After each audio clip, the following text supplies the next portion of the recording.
तो प्यारे बच्चों, नील्स बोहर का मॉडल समझने के लिए, नील्स बोहर एटॉमिक मॉडल समझने से पहले हमको कुछ समझना पड़ेगा। That is very very important, Planck's quantum theory of radiation. आपके दिमाग में आ रहा होगा, रेडिएशंस की भी बात करेंगे, राइट। 9th का पढ़ा हुआ बहुत कुछ आपका 11th में काम आने वाला है। प्लांक ने पहले एक थ्योरी चल रही थी कि रेडिएंट एनर्जी का फ्लो है वो कंटिन्यू होता है, रेडिएंट एनर्जी का फ्लो कंटिन्यू होता है। प्लांक ने कहा कि नहीं साहब, रेडिएंट एनर्जी का फ्लो कंटिन्यू नहीं होता, यानी वो एब्जॉर्ब्ड और इमिटेड कंटिन्यूस फॉर्म में नहीं होती, बल्कि स्मॉल पैकेट्स के फॉर्म में होती है। मैं अगर आपको सिंपल लैंग्वेज में समझाऊं तो पेमेंट इन कैश, गाड़ी खरीदी 50,000 पूरे कैश दे दिए, या फिर हमने पेमेंट इंस्टॉलमेंट में किया। तो पहले वाली जो थ्योरी चल रही थी प्लांक से, वो कैश वाली थी, यानी एक ही फ्लो में होता था एनर्जी का ट्रांसफर, एब्जॉर्प्शन और इमिशन, अवशोषण या उत्सर्जन। लेकिन प्लांक ने कहा नहीं साहब, एनर्जी का एब्जॉर्प्शन और इमिशन इंस्टॉलमेंट में होता है, इन स्मॉल पैकेट्स, और each small packet is known as quanta, quantum. तो यहां से काफी कुछ मामला चेंज हुआ, और एटम का जो क्वांटम मॉडल, हम बोल सकते हैं कि अब हम एटम के अंदर तक घुस जाएंगे बच्चों। इसलिए प्लांक की क्वांटम थ्योरी को आपको समझना है। इतनी सी थ्योरी मैं जो बता रहा हूं, बस थ्योरी इतनी सी है कि एनर्जी का इमिशन और एब्जॉर्प्शन कंटिन्यूअस फॉर्म में नहीं होकर डिसकंटिन्यू फॉर्म में होता है। ऊर्जा का अवशोषण या उत्सर्जन सतत रूप से न होकर असतत रूप से होता है। थोड़ा सा पढ़ लें जो आपको लिखना पड़ेगा आंसर में। Radiant energy is not emitted or absorbed continuously but discontinuously in the form of small packets called quanta, right. In the case of light, this quantum or quanta known as photons. प्रकाश का जब मामला हो, प्रकाश में जब ऊर्जा का स्थानांतरण हो रहा हो, संचरण हो रहा हो, इन केस ऑफ लाइट, तो हम क्वांटा की जगह हम क्या यूज करेंगे, फोटोन। एनर्जी का ट्रांसफर जनरली जब हो तो हम क्या बोलेंगे उसको, क्वांटा। स्मॉल पैकेट्स, देखो मैंने ये छोटे छोटे पैकेट्स बनाए, स्मॉल पैकेट्स। ये थ्योरी है इतनी सी ही। थोड़ा सा इसने और इसको आगे अगर आपके दिमाग में ये आ गया हो कि एनर्जी का ट्रांसफर होना बच्चों, इमिशन या एब्जॉर्प्शन, दो ही बातें होगी, उत्सर्जन या अवशोषण, तो वो सतत ना होकर असतत होता है, कंटिन्यू ना होकर डिसकंटिन्यू होता है। इतना ही मेन थ्योरी है। अब जब थोड़ा सा आगे उसने डिटेल में कहा कि जो ईच क्वांटा है वो कितनी एनर्जी पजेस कर रहा है, राइट, कितनी एनर्जी उसके अंदर है, यानी इंस्टॉलमेंट कितने कितने रुपए के भर रहे हैं। तो energy associated with a quanta, एक क्वांटा के साथ संलग्न ऊर्जा, या हम कहें तो एक क्वांटा की ऊर्जा, एनर्जी ऑफ वन क्वांटा, तो that energy is directly proportional to frequency. ये जो ऊर्जा होगी वो डायरेक्टली प्रोपोर्शनल, मतलब क्या होगा, समानुपाती, क्या बोलते हैं, अनुक्रमानुपाती। किसके होगी, आवृत्ति के। उस रेडिएशन की आवृत्ति कितनी है, what is the frequency of that radiant energy, तो E is directly proportional to frequency of radiant energy। अभी फ्रीक्वेंसी की भी बात करेंगे, आप टेंशन मत करो, 9th में आपने सब पढ़ा हुआ, मैं आपको रिकॉल करवाऊंगा। उसके बाद नील्स के एटॉमिक मॉडल में चलेंगे, नील्स बोर के, राइट। और जब प्रोपोर्शनल का साइन हटता है तो कांस्टेंट आया H, E equal to H nu, very very important equation we will use in Niels atomic model, and in your NCERT book you have so many numericals based on E equal to H nu। बहुत simple सा formula है। H की value आपको याद रहे तो बहुत अच्छा, नहीं रहे तो भी बहुत अच्छा, क्योंकि क्वेश्चन में गिवन होती है। H is known as Planck's constant, Planck स्थिरांक, और उसकी वैल्यू क्या होती है, 6.626 into 10⁻⁻34 joule second, right. Joule second इसके यूनिट है, क्योंकि अगर आप एच को यहाँ रखते हो और न्यू को फ्रीक्वेंसी को ई के नीचे ले जाते हो डिनोमिनेटर में, तो ई का क्या है, एनर्जी की क्या होती है, जूल, और फ्रीक्वेंसी की क्या होती है, सेकेंड इनवर्स, तो ऊपर आ जाएगा तो क्या हो जाएगा, सेकेंड। क्लियर करेंगे अपन इसको, थोड़ा सा आप यहाँ पे दिमाग लगाओगे तो इसकी यूनिट के बारे में पता लग जाएगा। बहुत स्मॉल वैल्यू है बच्चों, बहुत स्मॉल कांस्टेंट है ये। क्या है बच्चों, 6.626 इंटू 10⁻⁻34 जूल सेकेंड और 3.99 into 10⁻⁻13 kilo joule second mole inverse. Right, आगे बात करें प्लांक क्वांटम थ्योरी का अगला पॉइंट कि how can we find total amount of energy emitted और एब्जॉर्ब बाय अ बॉडी। कोई भी एक बॉडी टोटल कितनी एनर्जी एब्जॉर्ब कर रही है यानी अवशोषित कर रही है, और कितनी एनर्जी इमिट कर रही है यानी उत्सर्जित कर रही है। सिंपल वे में बताऊं तो आपने कितने इंस्टॉलमेंट पे करे, ईच इंस्टॉलमेंट क्या होता है, इक्वल होता है। तो हमको करना क्या है, ये रहा हमारा installment H nu is multiplied by N number of installments, और we can say in Planck's quantum theory number of photons. तो E total is equal to N into H into nu. तो एन इंटू एच न्यू, और N क्या हो सकता है, 1 2 3, कितने photons हैं। तो आपको एनसीईआरटी में दिया हुआ होगा बच्चों, अमाउंट ऑफ एनर्जी दिया हुआ है टोटल, और वहां पर नंबर ऑफ फोटॉन्स पूछे गए हैं, और फ्रीक्वेंसी भी आपको गिवन होगी। तो आपको क्या करना है, number of photons find out करने के लिए एच न्यू कहाँ चला जाएगा, total energy is divided by H nu. H की वैल्यू आपको पता ही है 6.626 इंटू 10⁻⁻34, एंड फ्रीक्वेंसी क्वेश्चन में गिवन होगी, नंबर ऑफ फोटॉन्स पता लग जाएंगे। थोड़ा सा अब आगे हम अभी इलेक्ट्रोमैग्नेटिक रेडिएशन करेंगे तो आपको ये रिलेशन मिल जाएगा, C equal to nu lambda, wave equation होती है बच्चों ये। तो न्यू इक्वल टू क्या हो जाएगा, C अपॉन लैम्डा। तो यहां पर इस न्यू की जगह अगर मैं क्या रख दूं, C अपॉन लैम्डा, तो क्या इक्वेशन बन गई, E total is equal to NHC upon lambda. क्योंकि बहुत सी बार फ्रीक्वेंसी ना देकर वेवलेंथ दे देते हैं। What is lambda, wavelength. आप परेशान मत हो, थोड़ा सा 9th का रिकॉल करो, याद आ जाएगा, नहीं तो मैं अभी आपको आगे एक्सप्लेन करने वाला हूं what is wavelength, what is frequency. बस ये आप ध्यान रखना बच्चों कि एनर्जी जो होती है फोटोन की, वो डायरेक्टली प्रोपोर्शनल टू फ्रीक्वेंसी होती है and inversely proportional to wavelength होती है। जितनी ज्यादा वेवलेंथ होगी फोटोन की एनर्जी उतनी ही कम होगी, जितनी ज्यादा फ्रीक्वेंसी होगी फोटोन की एनर्जी उतनी ही ज्यादा होगी। न्यूमेरिकल करते वक्त इन सब का ध्यान रखें, क्योंकि कंपटीशन में छोटे छोटे क्वेश्चन आते हैं, वो रूप डरावना होता है उनका फॉर्म, बट क्वेश्चन के फॉर्मूले ये बस छोटा सा ये फॉर्मूला और ये फॉर्मूला। चलो थोड़ा आपका जनरल नॉलेज बढ़ा देते हैं, कंपटीशन में भी काम आ सकता है, और आपका एक्स्ट्रा नॉलेज है। What is one Einstein of energy, what is one Einstein energy, one Einstein energy. चलो कुछ नहीं है बच्चों, एनर्जी ऑफ 1 मोल क्वांटा और फोटॉन्स। और 1 मोल क्वांटा कितने होते हैं, कितना होता है 1 मोल, 6.022 इंटू 10⁻23 क्वांटा की जो एनर्जी होगी वही क्या होगी, 1 आइंस्टीन एनर्जी।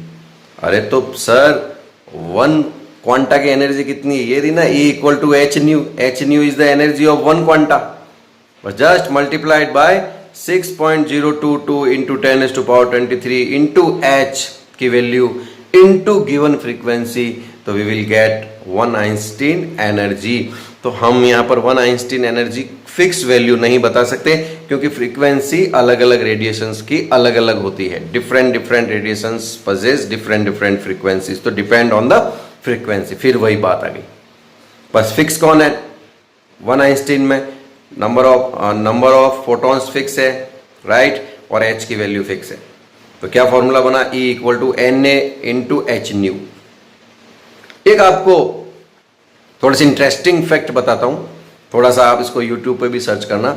अगर हम आयरन बार को गर्म करते जाएं, तो पहले तो वो क्या होता है, गर्म होके लाल हो जाता है, रेड हो जाता है। क्या कह रहे हैं हम, एनर्जी फोटोन की किस पे डिपेंड करती, फ्रीक्वेंसी पर। तो रेड कलर लो फ्रीक्वेंसी वाला होता है, तो वो लो एनर्जी पर है अभी, राइट, तो रेड कलर शो करता है। आप और गर्म करते जाओगे तो क्या होगा, फ्रीक्वेंसी इंक्रीज होगी, फ्रीक्वेंसी इंक्रीज होगी तो वो किस में चला जाएगा बच्चों, ऑरेंज कलर आने का मतलब ही क्या है, इंक्रीज फ्रीक्वेंसी, तो और हायर एनर्जी। और आप गर्म करते गए, हीट करते गए तो येलो हो गया, और आप गर्म करते गए तो फिर सारा कलर मिक्स होके आने लग गया, दैट इज वाइट।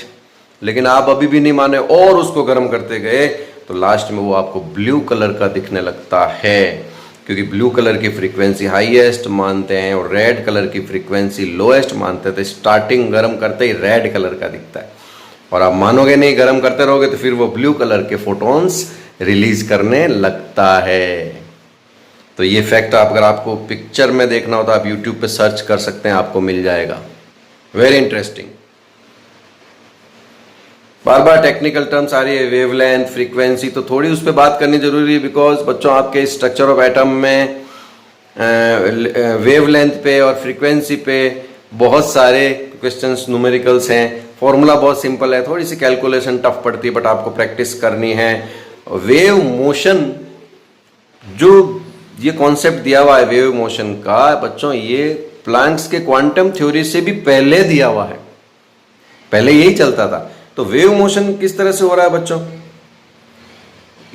इस तरह से वेव मोशन होने का मतलब आपको मैं बताऊं, अगर ये मीन पोजीशन है और हम किसी पेंडुलम को किस तरह से मूवमेंट करता है, राइट, आप पेंडुलम को लटकाइए और उसको यहां तक लाके छोड़ दीजिए, तो वो क्या होगा, यहाँ ऑस्किलेशन, राइट, पीरियोडिक मोशन। तो हर बार मीन पोजीशन पे आता है, फिर वापस कहाँ जाता है, इस तरफ हाईएस्ट एनर्जी मोड पर, फिर वापस मीन पोजीशन पे आता है, फिर इधर हाईएस्ट पे अपोजिट डायरेक्शन में, फिर डिक्रीजिंग ऑर्डर में, फिर जीरो, फिर हाईएस्ट। पानी में पत्थर फेंकिए तो भी इस तरह से वेव फॉर्म होती है पानी में, राइट। तो उसका एक ग्राफ मैं आपको बता रहा हूं। अभी तो आप समझ लिए, मैंने यहां से रस्सी बांध दी, यहां पे मैं खड़ा हूं, रोप रस्सी को पकड़ के मैं क्या कर रहा हूं, उसको हिला रहा हूं, तो इस तरह से वेव्स फॉर्म कर सकते हो आप रोप से भी। तो ये जो मीन पोजीशन यहां पर जीरो मान सकते हैं हम, ओरिजिन। तो यहां से कहां जा रहा है, हाईएस्ट एनर्जी तक जो जाता है इसको बोलते हैं क्रेस्ट, हिंदी में बोलते हैं सरंग, क्रेस्ट। और जब वापस एनर्जी डिक्रीज होती हुई अपोजिट डायरेक्शन में हाईएस्ट जाता है, उसको क्या बोलते हैं, ट्रफ, और हिंदी में क्या बोलते हैं, गर्त, है ना, श्रृंग, गर्त, क्रिस्ट, ट्रफ, वापस क्रिस्ट, ट्रफ, ये चलता रहता है बच्चों। एक क्रिस्ट और एक ट्रफ, यही हमारी एक वेव है, one wave, it is known as one wave. क्या है, one crest and one trough is known as one wave. और अगर मैं यहां से शुरू करूं तो वन वेव कहां तक होगी, यहां से लेकर यहां तक वन वेव होगी कि नहीं होगी। देखो, हाफ तो क्रिस्ट आ गया इधर, हाफ क्रिस्ट इधर आ गया, तो वापस हो गया फुल क्रिस्ट, और फुल ट्रफ आपके पास पड़ा है। तो what is wavelength, wavelength denoted by lambda, sign क्या आ रहा है, lambda, distance between two adjacent crest and trough, adjacent crest and trough की डिस्टेंस, राइट। कैसे, क्रेस्ट टू क्रेस्ट और ट्रफ टू ट्रफ, यानी ये भी हमारी कौन है, वन वेव है। तो वन वेव की जो लेंथ होती है, it is in simple language, the length of one wave is known as wavelength, है ना। हिंदी में बोलते हैं तरंगदैर्ध्य। तो एक तरंग की जो लंबाई, एक तरंग क्या हो गया, एक पूरा क्रेस्ट, एक पूरा ट्रफ, एक पूरा सरंग, एक पूरा कर। तो मैं इधर से ले रहा हूं, क्रिस्ट टू क्रिस्ट, देखो आ गया, देखो हाफ ये, हाफ ये फुल, तो ये भी वन वेव है, ये भी वन वेव है। इन सिंपल लैंग्वेज यहां से यहां तक वन वेव है। तो आप यहां से भी बोल सकते हो, ये पूरा यहां तक, ये भी कौन है बच्चों, ये भी लैम्डा है, ये भी कौन है, ये भी लैम्डा है, यहां से यहां तक, राइट। और वेव लेंथ है, तो लेंथ का आपको पता ही है यूनिट क्या होगी, मीटर और सेंटीमीटर में होगी। ये बात अलग है कि स्मॉल यूनिट्स में चला जाएगा, माइक्रोमीटर या आर्मस्ट्रॉन्ग या नैनोमीटर, पिकोमीटर, ठीक है ना, तो वो हम बात करेंगे, हमने लास्ट चैप्टर्स में करी हुई है, डेसी, सेंटी, मिली, माइक्रो, नैनो, पिको, सब। आगे बढ़ते हैं वेवलेंथ के बाद में। देखो यहाँ पर जो ये मीन पोजीशन से हाईएस्ट एनर्जी लेवल जाता है, ये उसको क्या बोलते हैं, एम्पलीट्यूड, स्मॉल ए, हिंदी में बोलते हैं आयाम। तो यहाँ से किसी ने यहाँ तक लेके छोड़ दिया, तो एम्पलीट्यूड कम हो गया, बट किसी ने यहाँ से यहाँ तक, ये पेंडुलम है, ये इस तरह से लटक रहा है, इस तरह से, ये इस तरह से, तो मैं आपको इस तरह से बता रहा हूँ। तो जितना आप दूर पेंडुलम को ले जाके छोड़ोगे, इट मीन्स एम्पलीट्यूड ज़्यादा है। बात करते हैं और आगे। चलो फ्रीक्वेंसी को समझते हैं। फ्रीक्वेंसी हिंदी में क्या बोलते हैं? आवृत्ति। फ्रीक्वेंसी को हिंदी में क्या बोलते हैं? आवृत्ति। और इसका सिंबल क्या है? Nu, N U, nu. Hindi में भी न्यू बोलना है हो, ठीक है। इसका सिंबल क्या है? कुछ नहीं करना, वी बना के ऊपर चोटी बना दो, ये बन गया न्यू, राइट। सारे लैटिन सिंबल्स है। What is frequency? Number of waves pass through a point in 1 second. एक सेकंड में किसी दिए गए बिंदु से गुजरने वाली तरंगों की संख्या को आवृत्ति कहते हैं। Number of waves pass through a point in 1 second. मैं बोलता हूं भैया एक बच्चे को, भैया खड़ा रहे और इस पॉइंट से कितनी वेव्स कितने टाइम में निकल रही मुझे बता देना, हम पर सेकंड पता लगा लेंगे। वो कहेगा यस सर। अब उसको कह दिया भाई एक क्रिस्ट और एक ट्रफ निकलती है तो वो 1 वेव होती है, ये खड़ा खड़ा काउंट कर रहा है, एक क्रिस्ट और एक ट्रफ निकल गया, इसने बोल दिया 1। फिर ये क्रिस्ट और ट्रफ पीछे पीछे आ रहा है तो ये भी आगे की तरफ जाएगा, इस तरह से कंटिन्यू। यहां से इस पॉइंट से how many waves pass through in 1 second? तो ये बच्चा कहता है सर 1 मिनट में 360 वेव्स गई है, 360 वेव्स गई है सर 1 मिनट में। मैं नहीं बताओ 1 सेकंड में कितनी गई? तो उसने क्या करा बच्चे ने? Divide by 60 second. 360 वेव्स पास हुई है सर, 360 वेव्स कितने में? 60 सेकंड में। तो क्या आया बच्चों? कैंसिल, 6 6 36, तो 6 साइकिल, 6 साइकिल पर सेकंड। हम 1 वेव को क्या बोलेंगे? 1 cycle, 1 cycle. This is 1 cycle, यानी एक बार इधर जाना, वापस मेन पोजीशन पे आना, एक बार इधर जाना, it is known as 1 cycle. ये देखो 0 से एक बार हाईएस्ट, फिर वापस 0 पे आना, फिर अपोजिट डायरेक्शन में हाईएस्ट पे जाके वापस 0 पे आना, it is known as 1 wave और 1 साइकिल। तो what is unit of frequency? Cycle per second, right. और साइंटिस्ट के नेम पर उनको ऑनर करने के लिए साइकिल पर सेकंड को शॉर्ट में क्या बोलते हैं? हर्ट्ज। तो what is unit of frequency? आवृत्ति की इकाई क्या है? Hertz, hz। hz को न्यूमेरिकल में जब भी आप मानोगे क्या मानोगे? इट इज पर सेकंड। साइकिल पर सेकंड नहीं बोल के आप केवल पर सेकंड भी बोल सकते हो, यानी हम इसकी यूनिट सेकंड इनवर्स भी लिख सकते हैं। साइकिल लिखने की जरूरत नहीं, वो अंडरस्टूड हो जाता है। वेव नंबर सिंबल क्या है बच्चों? न्यू बार, न्यू बार। तरंग संख्या हिंदी में क्या बोलेंगे? तरंग संख्या, बहुत सिंपल है। Number of waves, number of waves यानी वेवलेंथ। नंबर ऑफ वेव बोलूं इसका मतलब एक वेवलेंथ की बात कर रहा हूं। 1 वेवलेंथ मीन्स 1 वेव। तो नंबर ऑफ वेव्स पर सेंटीमीटर, यानी 1 सेंटीमीटर में कितनी वेव्स आ रही है आपकी, that is known as wave number. और ये बच्चों आपका इनवर्स होता है वेवलेंथ का। Nu bar is equal to 1 lambda. Lambda की यूनिट क्या है? सेंटीमीटर। तो वेव नंबर की क्या होगी? Centimetre inverse. कम समझ में आया आपको वेव नंबर, है ना? नंबर ऑफ वेव्स पर सेंटीमीटर, क्या कहना चाह रहे हैं यार सर 1 सेंटीमीटर में कितनी वेव्स है? तो मैंने आपके लिए एक सिंपल फॉर्म बनाया, चलो देखते हैं नेक्स्ट क्लिप में। चलो आपके लिए इजी फॉर्म करता हूं मैं। एक डिस्टेंस यहां से यहां तक, सपोज इट इज 1 सेंटीमीटर मान लो। इसका 1 सेंटीमीटर बहुत छोटा होता है, इतना ही होता है, लेकिन मैं आपको अच्छा दिखे इसलिए 1 सेंटीमीटर ले रहा हूं, राइट। और मैं डिफरेंट वेव्स, जिसकी वेवलेंथ छोटी हो किसी की वेवलेंथ बड़ी हो, मैं आपके सामने ला रहा हूं। पहली वेव तो मैंने थोड़ी सी बड़ी ली है और ये 1 वेव है, और 1 वेव की लेंथ किस में आ रही है? 1 सेंटीमीटर में आ रही है। तो 1 सेंटीमीटर में कितनी वेव्स आ गई? 1। तो क्या आया बच्चों? न्यू बार।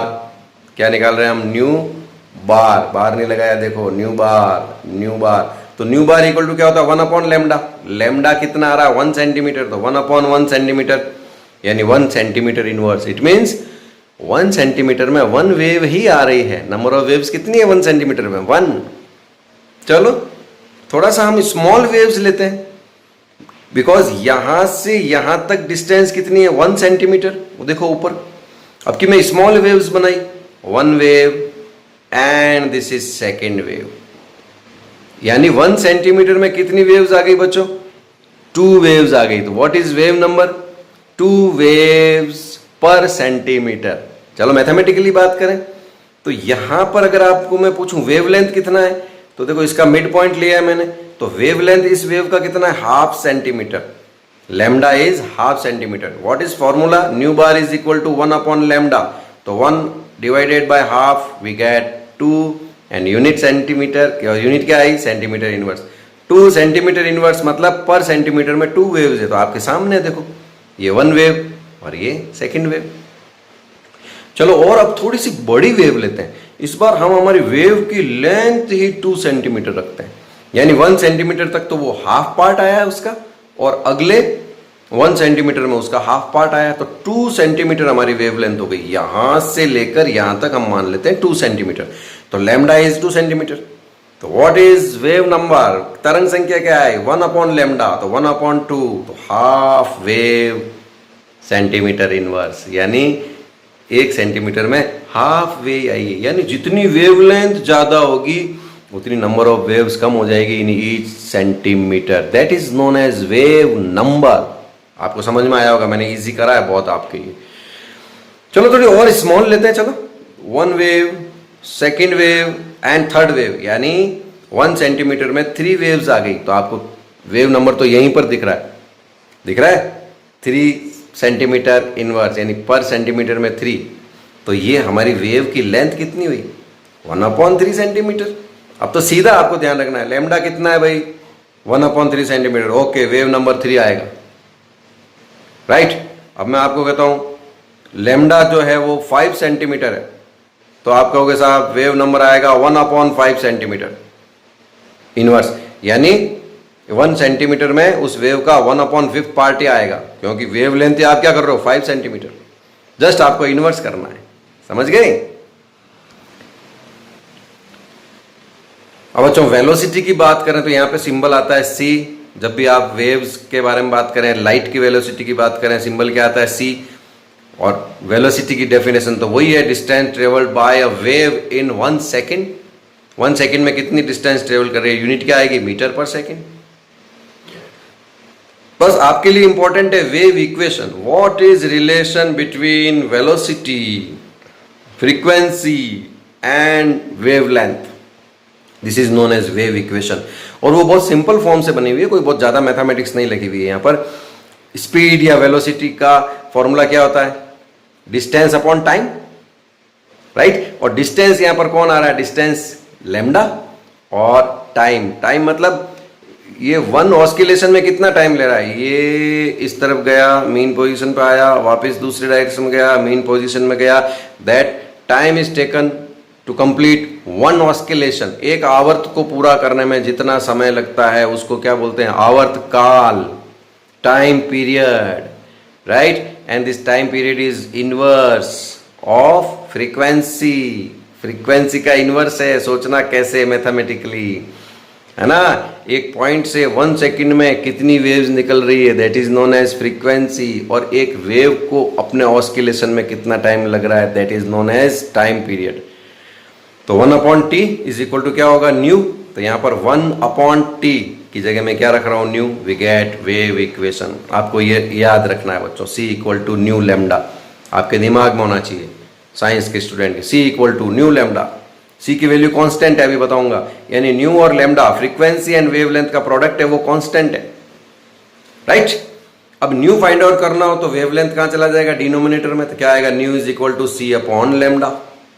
और अभी हमने करा है कि 1 यहां लिख दूं, कोई फर्क नहीं पड़ेगा। तो 1 लैम्डा इज इक्वल टू कौन होता है, 1 lambda is equal to nu bar होता है, वेव नंबर, तरंग संख्या।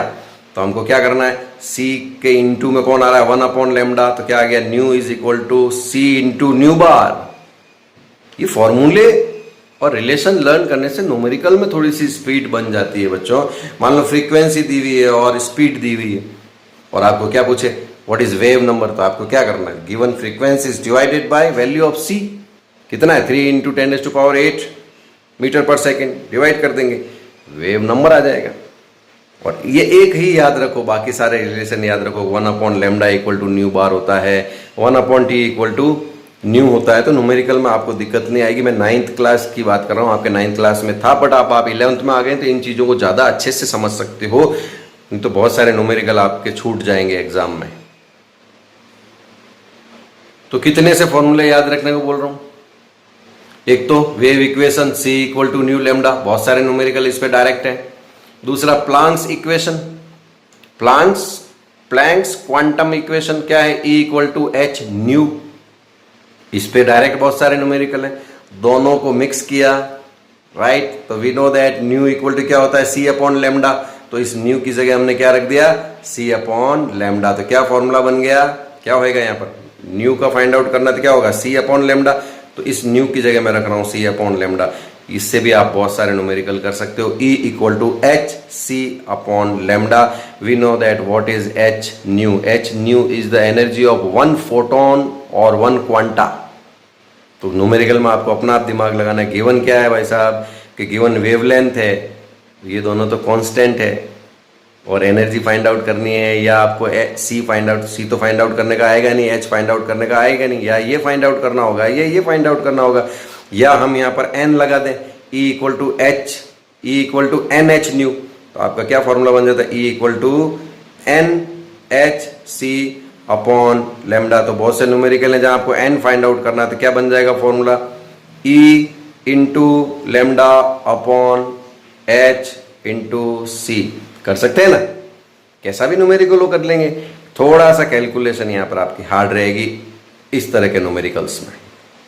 आप एनसीईआरटी में जाइए, जिस जगह मैं आपको पढ़ा रहा हूँ वो उस चैप्टर में जाकर ये सारे टॉपिक्स ढूंढिए, इलेक्ट्रोमैग्नेटिक रेडिएशंस या प्लैंक्स क्वांटम थ्योरी, तो आपको उसके बाद बहुत सारे न्यूमेरिकल्स मिल जाएंगे। और एक्सरसाइज में भी खूब सारे न्यूमेरिकल्स हैं। एक थोड़ा सा नील्स बोर का एटॉमिक मॉडल अच्छे से समझ में आए, हमको एक समझना पड़ेगा इलेक्ट्रोमैग्नेटिक रेडिएशंस। नाम से ही पता लग रहा है इलेक्ट्रोमैग्नेटिक, है ना? तो क्लार्क मैक्सवेल ने प्रपोज किया था इसको, आप समझ सकते हैं डिस्कवरी क्लार्क मैक्सवेल ने बताया सबको कि साहब इस तरह के रेडिएशंस हैं। उसको हम शॉर्ट में EMW इलेक्ट्रोमैग्नेटिक वेव्स और इलेक्ट्रोमैग्नेटिक रेडिएशंस EMR या EMW बोल सकते हैं, है ना? विद्युत चुंबकीय तरंगें, विद्युत चुंबकीय विकिरण, हिंदी में रेडिएशंस को बोलते हैं विकिरण, तो विद्युत चुंबकीय विकिरण, और वेव को क्या बोलते हैं? तरंग, तो विद्युत चुंबकीय तरंगें, राइट? इलेक्ट्रोमैग्नेटिक रेडिएशंस और इलेक्ट्रोमैग्नेटिक वेव्स क्या होता है बच्चों? स्पेस में जहां पे वैक्यूम है, तो लाइट और अदर रेडिएंट एनर्जी, लाइट या दूसरी जो रेडिएंट एनर्जी है, प्रोपोगेट का मतलब संचरण। प्रोपोगेट का मतलब क्या होता है? एक स्थान से दूसरे स्थान तक, वन प्लेस टू दूसरे प्लेस तक जाना, उसको क्या बोलते हैं? प्रोपोगेशन, है ना? तो light propagate through space in the form of waves, यानी लाइट या जो other form of radiant energy है वो वेव फॉर्म में स्पेस में ट्रेवल करती है, और उसके साथ में एसोसिएटेड होते हैं टू फील्ड्स। कौन कौन से? Electric field and magnetic field उसके साथ में एसोसिएट होते हैं। That's why these kind of waves are known as electromagnetic waves. क्यों बोलते हैं? क्योंकि सर इनके साथ में इलेक्ट्रिक फील्ड भी चलता है और मैग्नेटिक फील्ड भी चलता है। आप फिजिक्स में बहुत अच्छे से समझोगे कि दोनों कितने रिलेटेड हैं आपस में। इलेक्ट्रिक फील्ड है तो मैग्नेटिक फील्ड है, मैग्नेटिक फील्ड है तो इलेक्ट्रिक फील्ड है। कितनी बड़ी डिस्कवरी है ये, आप सोचो साइंस में। थोड़ा और इस पे बात करते हैं। EMW पे और बात करें तो कौन कौन से इसकी खासियत है, विशेषताएं, कैरेक्टरिस्टिक्स आपको ध्यान में रखने हैं। पूछे भी जाते हैं, मैं भी बहुत बार पूछता हूँ लोकल एग्जाम में 11th का। तो पहली विशेषता, पहली इसका कैरेक्टर, फर्स्ट कैरेक्टर, तो do not require any medium for propagation. इसको प्रोपोगेशन के लिए कोई मीडियम की जरूरत नहीं है बच्चों। तो सर ऐसी कौन सी वेव्स है जिनको मीडियम की जरूरत पड़ती है? बच्चों साउंड वेव्स, ध्वनि तरंगें। आपको पता है कि अगर वैक्यूम हो तो मैं जो बोलूंगा वो आपको सुना ही नहीं देगा। यानी ये जो वेव्स होती हैं, साउंड वेव्स वगैरह, इनको एक जगह से दूसरी जगह जाने के लिए मीडियम की जरूरत पड़ती है। और हमारे यहाँ पर अर्थ पे मीडियम कौन सा? एयर पार्टिकल्स, एयर, है ना? बट इनको तो कोई मीडियम की जरूरत नहीं पड़ती। एविडेंस दूं, सन से एनर्जी अर्थ तक आती है, बीच में पूरा स्पेस पार करके आती है, कोई मीडियम नहीं है। यानी सन से जो एनर्जी आ रही है वही तो इलेक्ट्रोमैग्नेटिक वेव्स और रेडिएशन की फॉर्म में आ रही है ना? तो EMW को किसी तरह के मीडियम की जरूरत नहीं पड़ती फॉर प्रोपोगेशन। संचरण के लिए किसी माध्यम की आवश्यकता नहीं होती। दूसरा, स्पीड इनकी वैक्यूम में कांस्टेंट है। कितनी है? 3 × 10⁸ मीटर पर सेकेंड। इनकी चाल, इनका क्या वेग फिक्स है बच्चों, राइट? तीसरी जो खासियत ध्यान में रखनी है बच्चों, इसमें 3 चीजें आ रही है, electric field, magnetic field and direction of propagation. 3 चीजें इसकी खासियत है बच्चों। कौन से डायरेक्शन में जा रही है? ये तीनों चीजें, electric field, magnetic field and direction of propagation, perpendicular.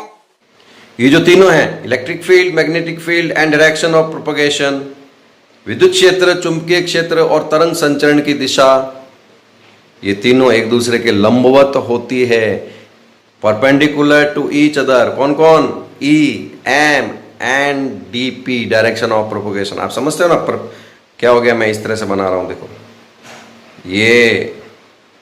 ये और ये वाला हो गया आपका डायरेक्शन ऑफ प्रोपोगेशन।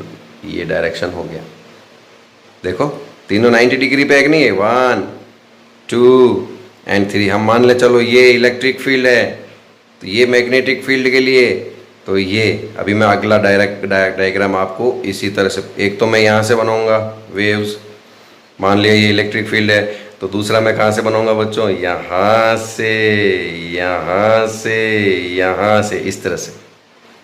और आप डायग्राम अच्छे से देख सकते हो, 3D डायग्राम किसमें, यूट्यूब में या गूगल पे जाकर आप देख सकते हो। आपके बुक में भी बहुत अच्छा दिया हुआ है एनसीईआरटी। देखो मैंने थोड़ा सा बड़ा डायग्राम बनाने की कोशिश करी, वही मैंने आपको बताया, जो ये और ये 90 डिग्री पर, और तीसरा ये इन दोनों से 90 डिग्री पर, डायरेक्शन ऑफ प्रोपोगेशन। अब मान लो ये वाला मैंने इलेक्ट्रिक फील्ड लिया है, ये इलेक्ट्रिक फील्ड की वेव्स, और इसके परपेंडिकुलर में ये मैग्नेटिक फील्ड की वेव्स। इस तरह से electric field, magnetic field and direction of propagation are perpendicular to each other. विद्युत क्षेत्र, चुंबकीय क्षेत्र और संचरण की दिशा तीनों एक दूसरे के लंबवत होते हैं। ये खासियत हो गई इलेक्ट्रोमैग्नेटिक वेव्स की, विद्युत चुंबकीय तरंगों की। पहली क्या हुई बताओ, किसी मीडियम की जरूरत नहीं पड़ती प्रोपोगेशन के लिए। दूसरी क्या है, वेलोसिटी फिक्स है 3 × 10⁸ मीटर पर सेकेंड। और तीसरा क्या है, तीनों एक दूसरे के परपेंडिकुलर है। तीनों कौन भाई, अरे electric field, magnetic field and direction of propagation, विद्युत क्षेत्र, चुंबकीय क्षेत्र और तरंग संचरण की दिशा। थोड़ा सा मैथमेटिकली बात करें बच्चों, C = न्यू लैम्डा है, यानी न्यू और लैम्डा फ्रीक्वेंसी एंड वेवलेंथ, आवृत्ति और तरंग दैर्ध्य का जो प्रोडक्ट है, product of frequency and wavelength is constant 3 × 10⁸ metre per second. तो अगर आपको मैं सिंपल वे में समझाऊं, A × B का प्रोडक्ट अगर 10 है, इट मीन्स इन दोनों का प्रोडक्ट फिक्स है। इट मीन्स अगर ये बढ़ेगा तो इसको घटना पड़ेगा, क्योंकि दोनों का जो मल्टीप्लाई कर रहे हैं वो कितना आना चाहिए, 10 आना चाहिए। सपोज करो ये 1 है तो B को कितना लेना पड़ेगा, 10, तो भी कितना आएगा 10। अगर A को बढ़ाया 2 किया तो B को कम होना पड़ा, यानी A बढ़ा तो B कम हुआ, कितना हो गया 2 × 5 = 10। अगर A 5 हो गया तो B को कितना होना पड़ेगा 2, समझ रहे हो। तो जब किन्हीं दो का प्रोडक्ट फिक्स होता है तो एक बढ़ता है तो दूसरा घटता है। इजी वे में समझाया मैंने आपको। तो इन दोनों का प्रोडक्ट फिक्स है 3 × 10⁸ मीटर पर सेकेंड। यहाँ पे मैथमेटिकली भी देख लो, न्यू = C/λ। C हमको पता है कांस्टेंट है, कांस्टेंट हटते कौन आता है, प्रोपोर्शनल। तो frequency is inversely proportional to wavelength. आवृत्ति होती है वो तरंग दैर्ध्य का व्युत्क्रमानुपाती होती है, यानी ये बढ़ेगा तो ये घटेगा, ये इंक्रीज होगा तो ये डिक्रीज होगा। इट मीन्स हमको क्या ध्यान में रखना है, लॉन्ग वेवलेंथ जो होगी, लॉन्ग वेवलेंथ अगर होगी तो लो फ्रीक्वेंसी वाली रेडिएशंस होगी, यानी जिनकी फ्रीक्वेंसी लो होगी उनकी वेवलेंथ लॉन्ग होगी। शॉर्ट वेवलेंथ होगी, वेवलेंथ तो समझ गए आप, लॉन्ग वेवलेंथ ये लॉन्ग, ये लॉन्ग, और शॉर्ट वेवलेंथ ये शॉर्ट वेवलेंथ। तो शॉर्ट वेवलेंथ होगी उनकी फ्रीक्वेंसी क्या होगी, हाई फ्रीक्वेंसी होगी, लार्ज फ्रीक्वेंसी होगी। तो अभी हम एक डायग्राम देखने वाले हैं जिसे बोलेंगे इलेक्ट्रोमैग्नेटिक स्पेक्ट्रम, विद्युत चुंबकीय स्पेक्ट्रम, हिंदी में भी स्पेक्ट्रम। कुछ नहीं करना, arrangement of different electromagnetic radiations in increasing order of lambda. Wavelength के इंक्रीजिंग ऑर्डर में अगर हम डिफरेंट इलेक्ट्रोमैग्नेटिक रेडिएशंस को जो अरेंज करते हैं उसको क्या बोलते हैं, विद्युत चुंबकीय स्पेक्ट्रम, इलेक्ट्रोमैग्नेटिक स्पेक्ट्रम, जिसका डायग्राम अभी मैं आपको दिखाता हूं बच्चों, बहुत मजा आएगा। देखो बच्चों, ये इंक्रीजिंग ऑर्डर में डिफरेंट वेव्स को अरेंज करा, तो ये जो अरेंजमेंट है it is known as electromagnetic spectrum. और इस इलेक्ट्रोमैग्नेटिक स्पेक्ट्रम का जो छोटा सा ये क्षेत्र दिख रहा है ना, स्मॉल रीजन, ये बच्चों हमारे विजिबल स्पेक्ट्रम है, यानी जिसको हम देख सकते हैं वो इतना सा ही है। और इसको अगर मैं जूम करता हूँ तो इसमें 7 कलर्स है जिसके बारे में आप जानते हैं, VIBGYOR, VIBGYOR, V for wallet, Indigo, blue, green, yellow, orange, red. तो ये इंक्रीजिंग ऑर्डर ऑफ वेवलेंथ है, it means decreasing order of frequency है, ध्यान रखना। अगर मैं पूछूं सबसे ज्यादा वेवलेंथ किसकी है तो आप कहोगे रेड की, क्योंकि ऑर्डर आपका क्या है, विबग्योर, 7 कलर में हाईएस्ट। ये जो आपकी व्हाइट लाइट आती है ना, इसमें 7 कलर्स होते हैं बच्चों, है ना, जो आप प्रिज्म से आप देखोगे फिजिक्स में। तो ये हाईएस्ट वेवलेंथ किसकी होती है, रेड की। तो अगर आपको पूछे कि लोएस्ट फ्रीक्वेंसी किसकी होती है 7 कलर्स में, तो आप क्या कहोगे, रेड की। इसलिए जब लोहे को गर्म करते हैं, आयरन बार को गर्म करते हैं, सबसे पहले रेड कलर हो जाता है, क्योंकि लो एनर्जी लो फ्रीक्वेंसी मतलब हायर वेवलेंथ वाली रेडिएशंस आएगी रेड। और रेड की वेवलेंथ हायर होती है, इसलिए खतरे का जो निशान, डेंजर साइन जो होता है वो रेड होता है। वेवलेंथ ज़्यादा होता है तो उसका वो क्या बोलते हैं आपका, वेवलेंथ ज़्यादा होता है इसलिए इसका रिफ्रैक्शन भी कम होता है, तो वो दूर से भी हमारे आँख के अंदर एंटर कर जाता है, इसलिए रेड कलर को बनाते हैं।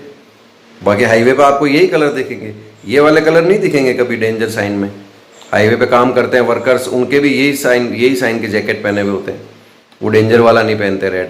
और रेलवे में जो ट्रैफिक पे जो लाइट होती है रेड, और रेलवे में जो रेड झंडा होता है, राइट, तो ये रेड की वेवलेंथ ज़्यादा होती है। थोड़ा सा पास में से देखते हैं कौन कौन सी वेव्स इसमें है। आपके बुक में एनसीईआरटी में बहुत अच्छा डायग्राम दिया हुआ, आप इसे देखना। सबसे पहले कॉस्मिक रेज, फिर गामा रेज, एक्स रेज, और आप इनकी वेवलेंथ की और फ्रीक्वेंसी का मल्टीप्लाई करोगे, हर बार 10⁸ आएगा, ये ध्यान रखना। -18 26, -14 22, प्रोडक्ट क्या आता है भाई, बेस सेम हो तो पावर क्या होती है, सब्ट्रैक्ट होगी ना यहाँ पर, क्योंकि एक माइनस की एक प्लस की है। यहाँ पे देखो कितना आ रहा है, -10, तो ये कितना हो गया 18। यानी क्या हो रहा है बच्चों, वेवलेंथ तो इंक्रीज हो रही है और फ्रीक्वेंसी डिक्रीज हो रही है। तो हायर फ्रीक्वेंसी की कौन है, कॉस्मिक रेज, फिर गामा रेज, फिर एक्स रेज, और हम कहें तो वेवलेंथ इंक्रीज करते जा रहे हैं। तो हम कहाँ आ रहे हैं बच्चों, विजिबल स्पेक्ट्रम, जो छोटा सा पार्ट है इलेक्ट्रोमैग्नेटिक स्पेक्ट्रम का, जिसके कारण हम सब एक दूसरे को देख सकते हैं। व्हाइट लाइट होती है, पर इसमें आप प्रिज्म से जब आप देखते हो फिजिक्स में देखोगे 7 कलर्स होते हैं। इसको जूम करता हूँ, वायलेट, रेड, VIBGYOR, विबग्योर, बेनी आह पीनाला हिंदी में बोलते हैं, बेनी आह पीनाला। 400 नैनोमीटर टू 700 नैनोमीटर वेवलेंथ होता है बच्चों विजिबल स्पेक्ट्रम का। नैनो का मतलब जानते हो, 10⁻⁹। अब यहां पर आपको बताता हूं, वॉयलेट से जो पहले वाला है उसको क्या बोलते हैं, अल्ट्रा वॉयलेट, और रेड के जो बाद वाला उसको बोलते हैं इंफ्रा रेड, पराबैंगनी, और अवरक्त क्षेत्र यानी लाल के बाद का क्षेत्र infrared, ultraviolet, infrared, आप नाम सुनते होंगे। और ज्यादा वेवलेंथ की 10⁻⁻² की माइक्रोवेव, और वेवलेंथ कितना आ रहा है 10⁻², रेडियो वेव्स। तो रेडियो वेव्स की वेवलेंथ बहुत ज्यादा होती है, बट फ्रीक्वेंसी कितनी होती है देखो, 10⁻² इंटू 10⁻⁶ हो गया 10⁻8, 10⁻⁻² इंटू 10⁻10 हो गया 10⁻8, 10⁻8 सब का प्रोडक्ट 10⁻8 आएगा। मैं बता चुका हूँ, product of lambda and product of new frequency कितना है, 3 × 10⁸ मीटर पर सेकेंड।